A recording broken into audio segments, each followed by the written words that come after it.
Alright, so welcome to the first introduction lesson of Jedi history. Today's lesson we're going to be looking at the Jedi Praximium on Yavin 4. It's kind of labeled the first Jedi website of the Jedi community.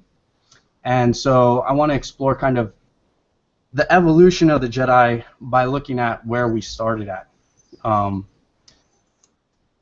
In the chat box, for those that are here and participating, there's the link. You can follow along with me.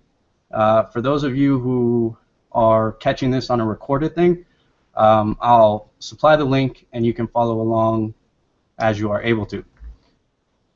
The first thing I want to talk about this site is basically when it was created and who created it.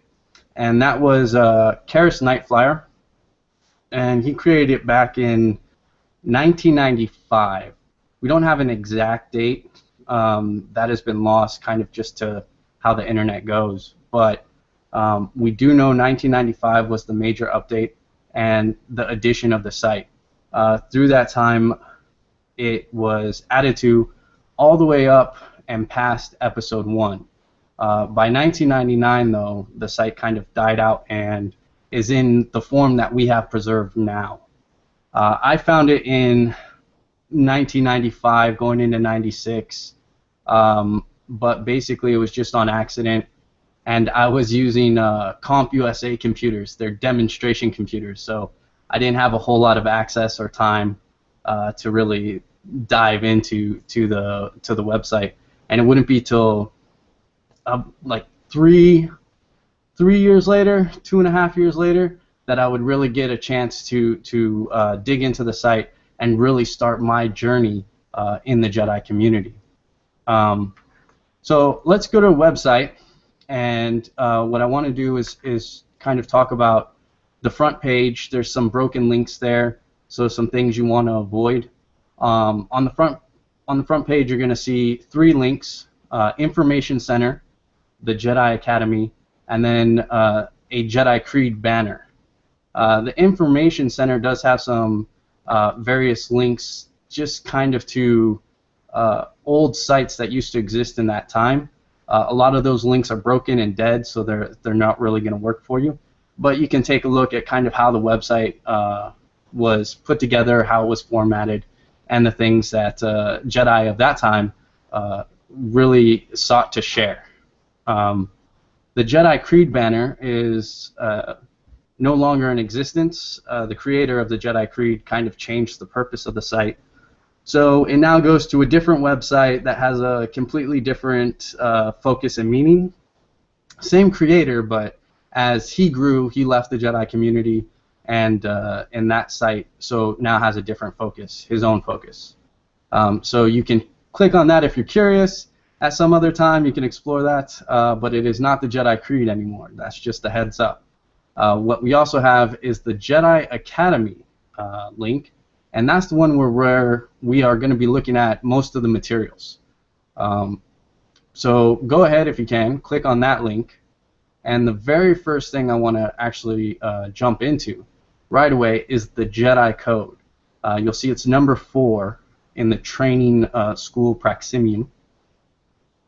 And so go ahead, click on that.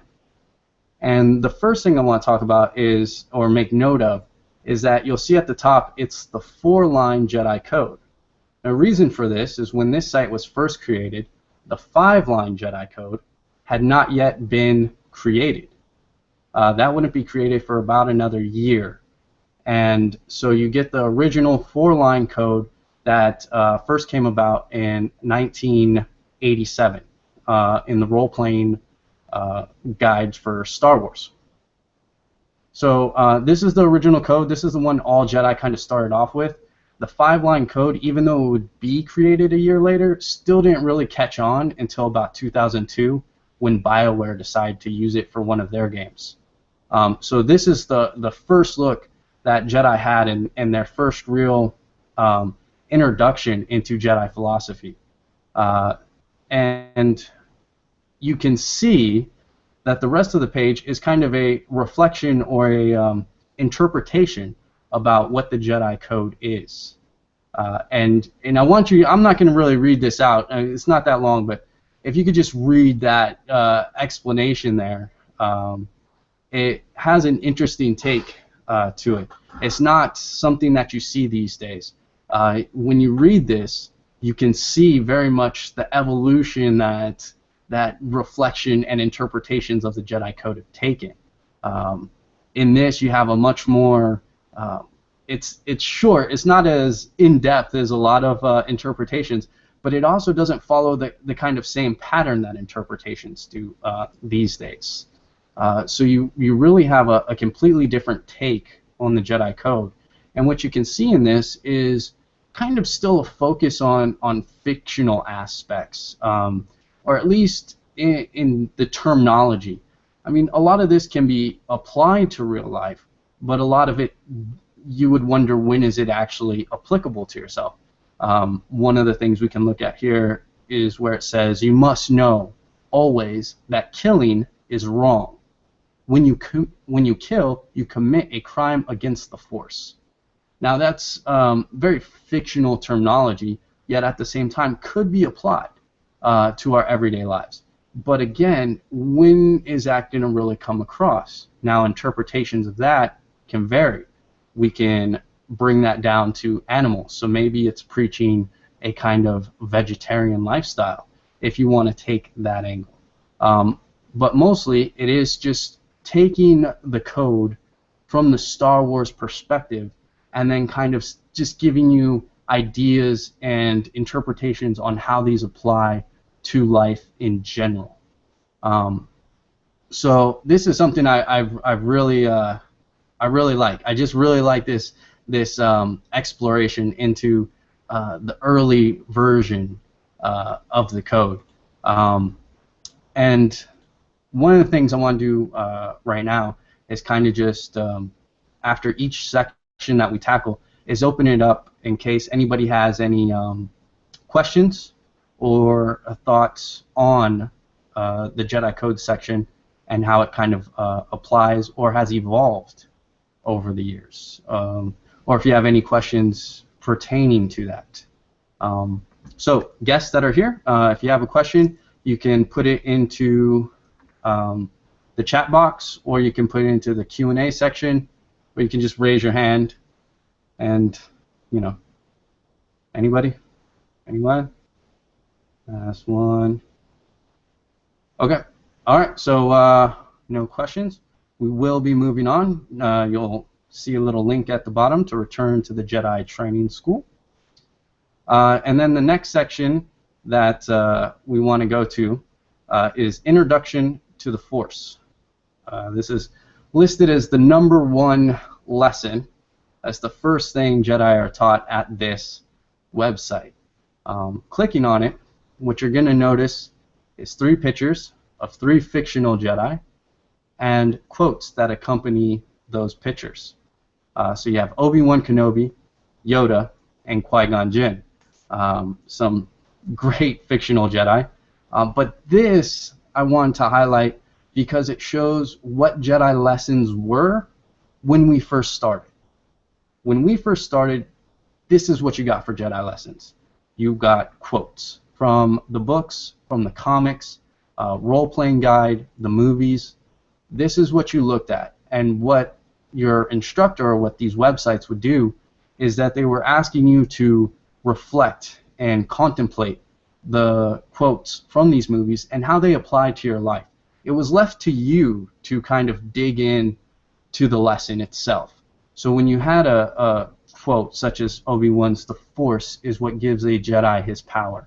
It's an energy field created by all living things. It surrounds us and penetrates us. It binds the galaxy together." When you get this quote, it is left to you to kind of discern how that applies to your life and what meaning you take from it. There were no right or wrong answers. It was about developing experience within the context of the terminology used. We wanted our inspiration to kind of guide us to more universal truths, things that we find in common no matter the philosophy or the religion. And it was very much about being influenced by our own lives and our own experience, so that we could share that with other Jedi on the journey. And again, there was no right or wrong. There was simply your reflections, what you got from your meditations on these quotes. Jedi lessons these days have definitely come a long way. While you may get a movie quote or a Star Wars quote from time to time, they are not used as much, and when they are, there's usually a very long lecture and lesson to go along with that, along with assignments and techniques and the experience that has developed from the many Jedi who started out with nothing but quotes. And that, to me, is one of the more beautiful things that we get to look at in our history. Here we start out with an introductory lesson on the Force, and it is simply quotes. Nowadays, your introductory lesson on the Force, it may include some or maybe even all of these quotes, but it's definitely going to come with a lot more personal experience and growth that have come from the Jedi who have been doing this for over 20 years. The ones that have just been doing it for 10 years, I mean, that's a decade of experience that they are now passing on. So you get the opportunity to grow from the experience of those who had nothing and kind of had to trial and error it out. Now, the thing that we encourage these days is the combination of two. You want your in-depth lesson, but at the same time, you want to really explore it yourself, and you really want to take the time to develop your own experiences. And so that's simply one of the best parts. I love this. Is why I had to just get this out there, and so you can take a look at exactly how the lessons have evolved and kind of the format they used to take. Once again, since that section is done, I would like to open it up to any questions. And let's see. I think we got some here. Yeah. Christopher, did you want to just say your question, or do you want me to read it? And because you can jump on, you can ask. Okay. So these first two pages, it looks like the emphasis is really kind of in the role-playing milieu. You know, was there a time where they were transitioning from role-playing to what we do today, the real-life outs? Absolutely. This site especially, and another site that we will look at later on, really does have the role-play aspect. That was kind of where it was born out of.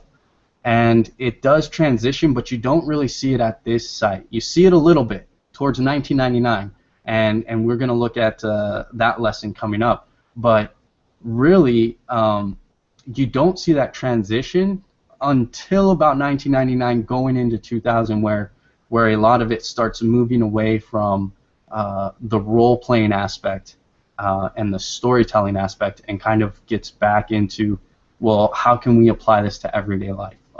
Kind of grounding it in real-day lessons.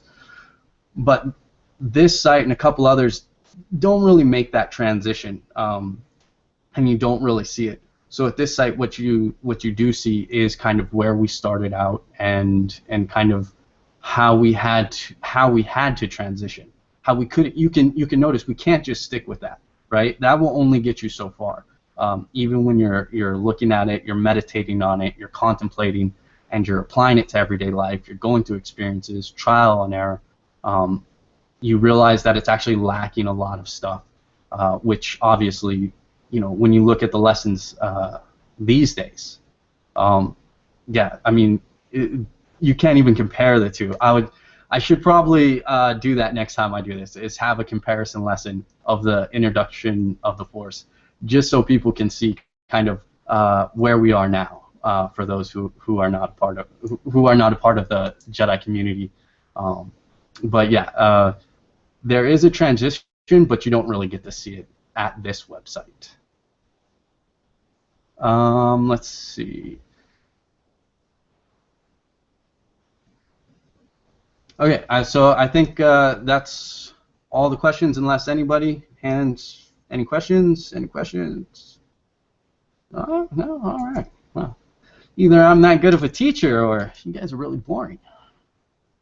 All right, moving on. So, hitting that return to the Jedi training school. Um, the next one I want to look at is actually about the transition. We're going to look at basically what became the first Jedi training technique, and depending on where you go, really this is still taught just about everywhere in the Jedi community. It has lasted that long. It has lasted 20 years in our community, and this is the first one. So it's going to be down in Jedi training, and it's going to be number 1, the calming breath technique. And this is basically the first real tangible lesson that Jedi had. Now, this didn't come along actually in 1995, so I guess it's less than 20 years. But it was closer to 1999 that this practice was added in to this website, and it really encouraged a lot of the founding Jedi who discovered this site to realize this could be done in everyday life, right? This is something you can do. This is something that has tangible, repeatable results. Something that you can feel, and something that you can witness and experience. So this technique is just a very basic breathing technique, and it lists here 3 steps. But really it's kind of 3 different techniques that you kind of go through. So you start out working on step 1, which is just kind of learning that practice. And really, at other websites, they would break step 1 into about, you would have like maybe a week to work solely on that. And that's just your one meditation you would work on day in, day out. And you would work on this breathing technique. And then when you got that, you would move to step 2. And again, you would practice that nonstop for about a week. And then you would move to step 3, which was considered kind of the master step of this. And it's here that you see the actual origins of the technique itself, which is just a simple count breathing technique, which if you scroll down all the way to the bottom, there's a small note that this technique was adapted from a real yoga exercise. And so it was this technique that was actually taken from another path, which, no surprise, right? Star Wars itself is inspired by so many paths out there. When people watch Star Wars, they can make so many comparisons to the various religions and philosophies that they already know about, that it kind of speaks to everybody. So when you see something like this, it's no surprise that we, in the beginning days, kind of jumped out and stretched out to look at, well, what do other paths do, and how can we achieve the same thing? And in our early days, we were a little handsy, and we would just grab whatever technique kind of fit our fancy. Instead of kind of putting in the work and creating our own, we went out there and went with, what was already tried and true. What we knew worked for other people. So this technique was born out of a kind of influence from a yoga technique, and it's been adapted over the years, but basically this exact lesson right here you could still find on certain Jedi websites. I'm pretty sure the Institute of Jedi Realist Studies has this almost verbatim, somewhere in there, in their syllabus. I think Temple of the Jedi Order gets into it with the apprenticeship. It's not in their initial IP program, but you can find this basically at any Jedi website, and it's one that has really worked for Jedi, and it's something that really shows that it was the stepping stone. This right here was the stepping stone in us looking to make it more applicable to everyday life, making it more hands-on, and not just a reflection on quotes, or not just this idea of, oh, I want to be Obi-Wan, but this really put it into focus that, no, this is something you do, this is something you practice, this is something that you are actually training for, and something that you apply to your daily life. And it was this technique that really brought that concept into the forefront. We're just about done, so we're done with that section. So once again, open it up to questions. Let's see. Let's just go this way. We got a lot of talking. I'm sorry about that. We got talking. Christopher, is that a question or is that a knowledge? Were you just acknowledging Luke Skywalker? Well, I was noticing that all the writings on this site are attributed to fictional Jedi. You know, and this one is attributed to Luke Skywalker. And on the previous page, there was a Yoda quote that Yoda never said in any of the movies or books. You know, so again, it's that rolling element where these are instructions from these fictional Jedi to the people reading the website. I was just noticing how things were attributed to fictional characters when their original work. It's true. One of the pages that ended up going down in a transition, I transitioned the Jedi Archive from the Jedi Foundation to Jedi Living website, and in that I lost some material that I have to go back and fix. And one of that was a page that I wanted to show where Karis Nightflyer does an introduction to this website and kind of talks about the purpose of the website. But it's all done, as you say, Christopher, from the perspective of Luke Skywalker. He says, I'm Luke Skywalker, I welcome you to my academy, and it really much has that role-playing feel. And that's how a lot of the websites from this era were, is that they were very much the idea of talking to you through fictional Jedi, but then breaking it down or giving you just the concepts that they felt that you could live by. The original idea, how these kind of websites first started, were for role-playing groups, and the idea just to help you, your in-character movement and develop in story and such. So that's kind of how these things grew out.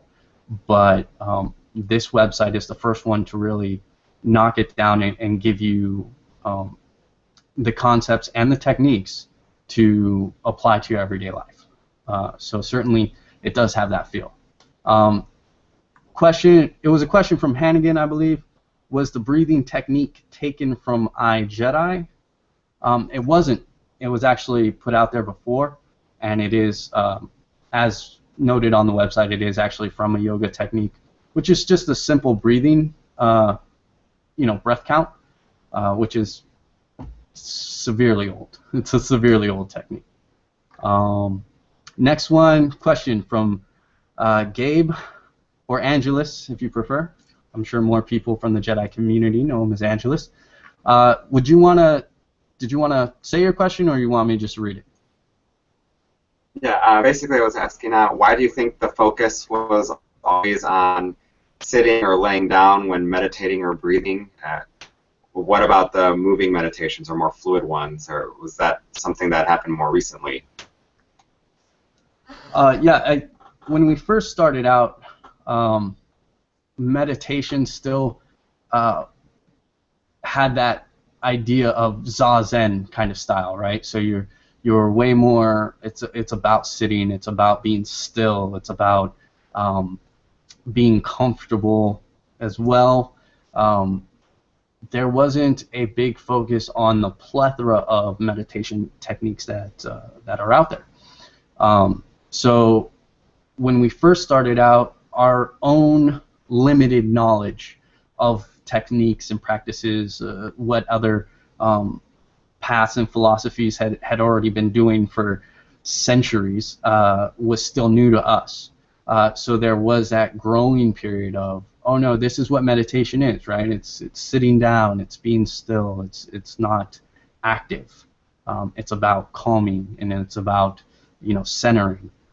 And it took years of study in various cultures and practices, and the experience of our older inspired Jedi, to kind of broaden the horizons and remind people that meditation has a much broader perspective and focus and many more techniques than just kind of sitting and staring at a wall. So it's certainly something that has grown over time, and really is just kind of shows our own growth, not only of ourselves or of our path, but also of the grander world, the broader world, and kind of how other practices had been doing it for years. So it kind of took us a while to. We've been playing catch up because we're not so much looking to reinvent the wheel, but it's very much, especially in the beginning, it was very much about building the Jedi path, right, and not masking like Catholicism with Jedi terminology. That's not what we were seeking to do. We were seeking to build the Jedi path, but it took us a while to realize that doesn't mean ignoring all the advancements and techniques that have been developed over the years by other people and other paths. So it was definitely a growing experience, and nowadays certainly you get so many great techniques. I would even recommend getting to an annual Jedi gathering and taking part in a guided meditation by that man right there, Angelus. He knows what he's doing. It's good. It's good stuff. It's good for the soul. Paris Cartwright lets the world know that the Force Academy did have this for verbatim. I think they still have it though. It's just hard to find. I think it's in their library. But yeah, it was like a straight copy paste. But again, that was from I think they took it in 1999 and then kind of just kept it the entire time. So yeah, that's kind of how things worked back then. Let's see. And all right, so I think we're caught up. Oh, there's a question. Paris, go ahead. You have the floor. So these initial sites that popped up, weren't they when we were still in the role play era before the major transition? Weren't these kind of geared towards as if you were like a brand new young student who didn't know what meditation was, who didn't know what any of these things were? So all of these techniques that we would consider basic now, weren't these like the starting, like, this is your journey, here you go, and then there was like no further guidance? Yes, I can. To put it this way, I'll take this time to kind of go into when I first found this, and I could actually sit down and read it. As I was wide-eyed, I was amazed, I was blown away. You kidding me? The quote section was like, whoa, oh my God. You know, like I was like, yes, I'm ready to become a Jedi student. This is it. This is wonderful. You know, and it was very much. It very much spoke to the inspiration, and yeah, I didn't know. When I first started, I was 15 years old. I didn't know anything back then. I didn't know anything about meditation or really I didn't know anything really about Buddhism or Taoism was a word that I didn't even know existed. It was certainly and then when I did, when that breathing technique did come about, I was on it every day. I mean, that was it. That was what I was practicing 5 times a day, putting in like 30 minutes each time, trying to get each technique down and trying to learn it. And it was very much, you didn't know. You were very much like, it was blowing your mind. Every new lesson, every new section kind of blew your mind, and that inspiration and that feeling didn't stop anytime soon. I could say I read that site hundreds of times over and over and over again. It was important to kind of get that, and it amazed me every time, and it really felt I was making progress every time. It really felt like you really felt like a Jedi, like you were learning and you were growing. And when you, with the breathing technique, it certainly was something that you were just like, oh man, this is it. You felt like you were on your way to knighthood. And when you had it, when you mastered it, you're like, oh yeah, I could teach this to other people, no problem, man. I know the Jedi code. You felt ready. Of course, you weren't. You were far from ready, but because, as you said, there was no other guidance. You had the site, I reread it, but there was no one there to talk to. There was no interaction with other Jedi. There was, at the time I would pop into the Mos Eisley Cantina chat group, but that was strict role playing. So there wasn't really anything you could do there except jump in character as a Jedi student and try to glean what you could from the interaction there. But yeah, you were kind of left. This is what you had. This was the magnum opus of the Jedi.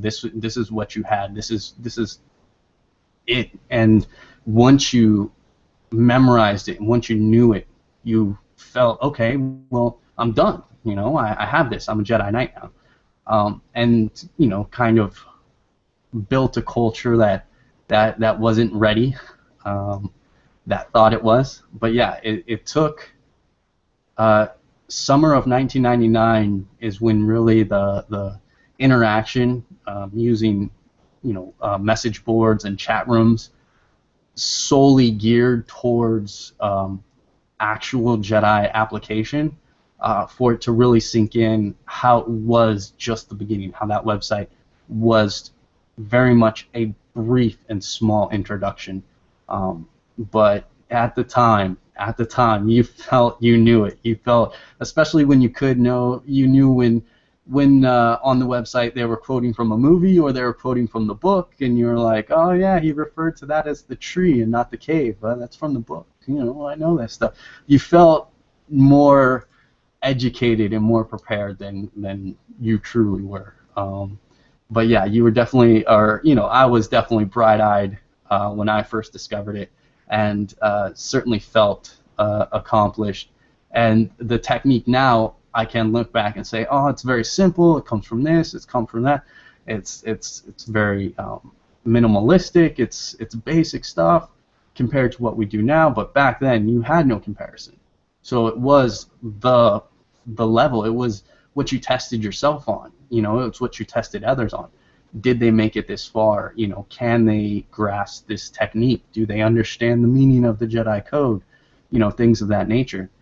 So certainly, it was a beginning, but it felt like the end. But it really was just opening the door. And I don't think anybody, including myself, who was really interested in the site at the time, knew where that was going to lead.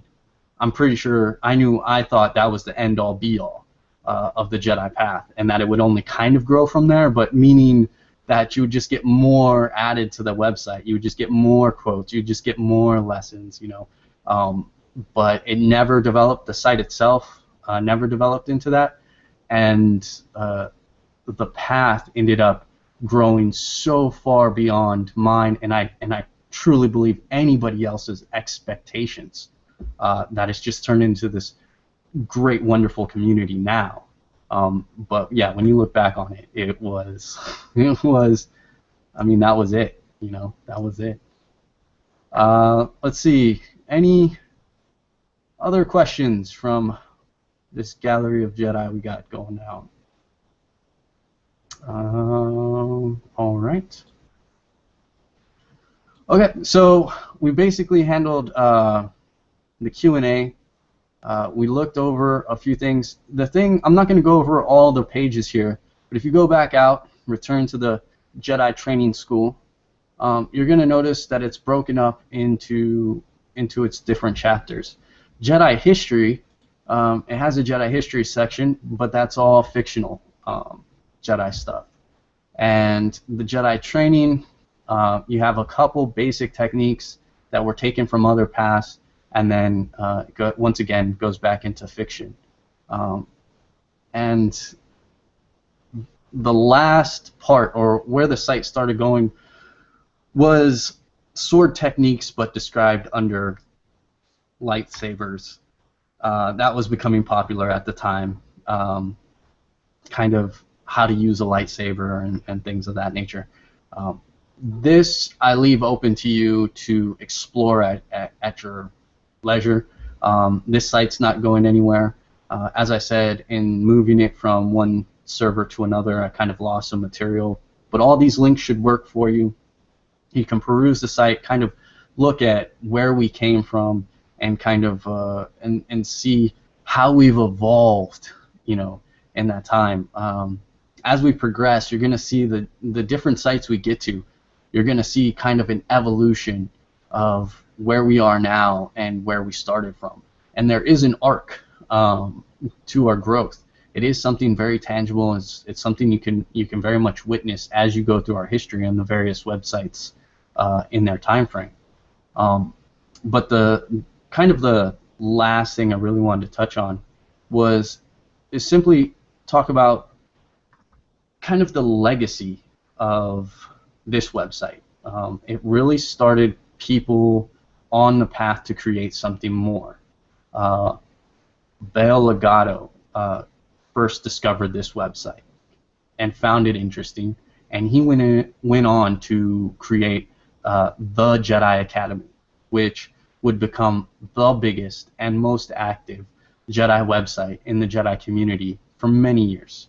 And then you had people like Jean-Luc Walker, as he went by back then, who was so inspired by this site. He got in contact with the site creator. He's still in contact with him to this day.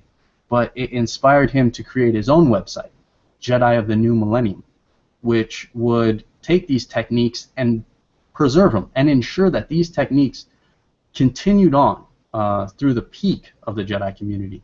And which is why we still have them, why many websites these days, many Jedi groups, still teach these techniques.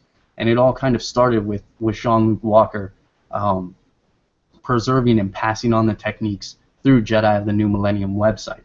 And these websites inspired a whole new generation.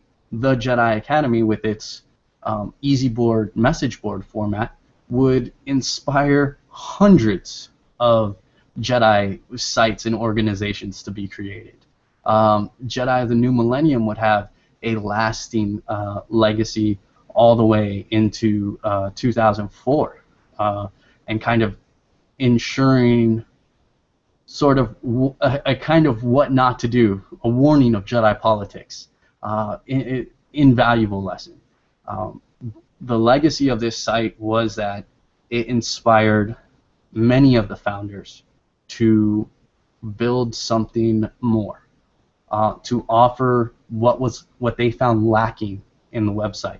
And a lot of this had to do with communication. What was lacking at this site was there was no communication. There was no chat room. There was no forum. There was nothing. You had an email that might get ignored and might not. I emailed the creator way back then, and I never received a reply back. Jean-Luc Walker did, and he did receive a reply. And it was kind of that, you know, maybe you did, maybe you didn't kind of thing. But this inspired people to create it where communication was at the forefront. And these days, we can see that communication is still at the forefront, but it's evolved. Obviously, it's evolved, right? But it's important, and it's really thanks to this site that we can say it. We can actually say, thanks to this site, we are at where we are today. Not so much because it was the end-all, be-all, but because it was the very, very first step. It was that first stepping stone that allowed us to realize, oh no, we can do something more. This can be applied to our lives. When the question was asked, when someone said, I want to be a Jedi Knight, and someone said, you can't, and the question of why not came up, it was this site that helped fortify that question of why not? Why can't I? What am I really missing? What is truly stopping me from living as a Jedi Knight in my everyday life? What is stopping me? And this is the one that helped push all Jedi leaders, founders from back then into action and moving forward. So I will, once again, before kind of closing this out, any questions, comments, any memories, anything?